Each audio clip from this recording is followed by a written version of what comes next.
আসসালামু আলাইকুম গাইস, কেমন আছেন সবাই? আশা করি সবাই অনেক ভালো আছেন। তো ফজরের নামাজ পড়ে একটু হাঁটতে আসলাম মাঠের দিকে, এসে দেখলাম আপনারা একটু দেখেন যে কি অবস্থা আজকে মাঠের এদিকে। দেখে তো আমার অনেক খুশি লাগতেছে। তো আপনারাও দেখেন এই যে অবস্থা, আজকের মাঠের অবস্থা। চারপাশে কুয়াশা অনেক ভরে গেছে, ভালোই লাগতেছে আমার কাছে। তো শীতকাল আর বেশি দিন নাই, চলে এসেছে শীতকাল।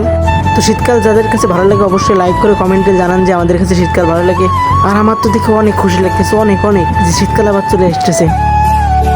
তো আজকে যাদের ওইদিকে কুয়াশা পড়েছে অবশ্যই লাইক করে কমেন্টে জানান যে ভাই আমাদের এইদিকে কুয়াশা পড়েছে।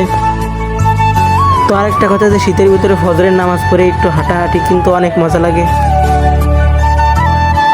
তো আর ঘরে বসে থেকে কী করবেন, কালকে থেকে আপনিও হাঁটতে বেরিয়ে যান এই কুয়াশার ভিতরে, আপনার কাছে অনেক ভালো লাগবে।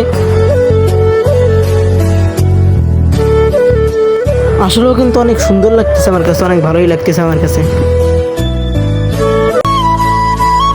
তো আজকের মতো মিনি ব্লগ এখানে শেষ। সবাই ভালো থাকবেন, সুস্থ থাকবেন। আসসালামু আলাইকুম।